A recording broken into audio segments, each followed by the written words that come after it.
Hebrews chapter number 10 is a famous passage that we often think of about being in church because it talks about the assembling of ourselves together and not forsaking that assembly.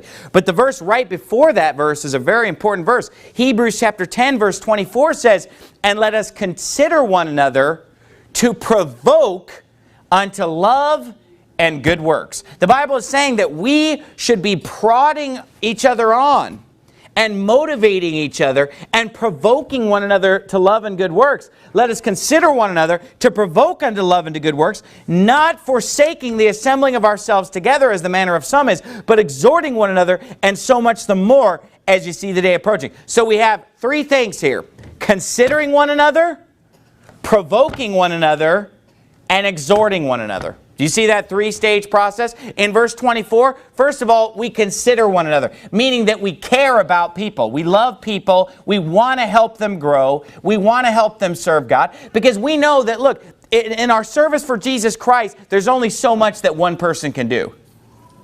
There's only so much that one person can do.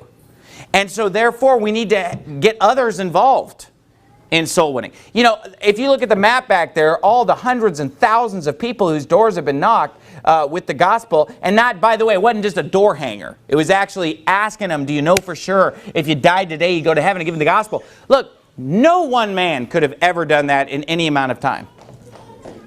It's just not going to happen. We know that the harvest truly is plenteous, but the laborers are few. Pray ye therefore the Lord of the harvest that He'll send forth laborers into His harvest. Look, we need to consider one another. We need to pay attention to the people around us. We need to try to realize that, you know, we need to help motivate people to be in church. We need to motivate them to go soul winning, to read their Bible. Let's be a good influence on each other to do the right things. So we need to consider one another. Then we need to provoke one another. And that's basically a calling out. And we don't mean provoke like, you know, pick a fight with them. Obviously, when we use the word provoke today, we think of like making someone angry. That's not what he means here. You know, provoke, it comes from the word like the provoke. The voke there is a calling. And provo is like calling forth. You know, calling someone forth. Basically calling someone out and basically confronting someone and saying, hey, let's do some good works, is what that is. Hey, let's go to church.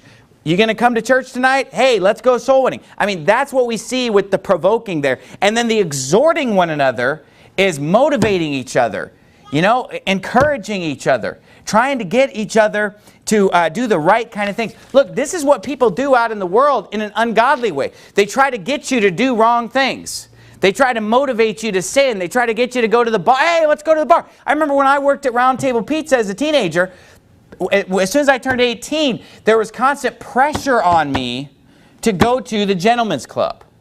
Because that's what a lot of the guys at Round Table Pizza did. They would go to the, you know, does everybody know what a gentleman's club is? Okay, it's a bad place. Okay, you know, I don't want to go into any detail. But anyway, you know, they're trying to get me to go to this place because I'm 18 years old. And I refused to go. One time, they literally, several people pooled their money and offered me $200. They said, we will give you $200 to go to the gentleman's club. You know, that, talk about provoking unto bad works. But I mean, they were always trying to get me to hang out with them and go to sinful places and do sinful things. They wanted me to drink with them. You know, I wasn't even 21. Not that that matters. But they wanted me to drink with them. They wanted me to go to the gentleman's club with them. You never hang out with us after work. Look, it's because I'm going a different direction than you guys. I'm not, you know, I don't have fellowship with you guys. I want to hang around with Christians.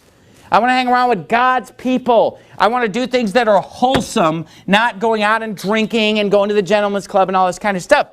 But look, that's what the world does. We as God's people need to do the opposite in God's house, and we need to try to motivate people to do what's right. And try to be a good influence, not a bad influence, and try to provoke unto love and to good works.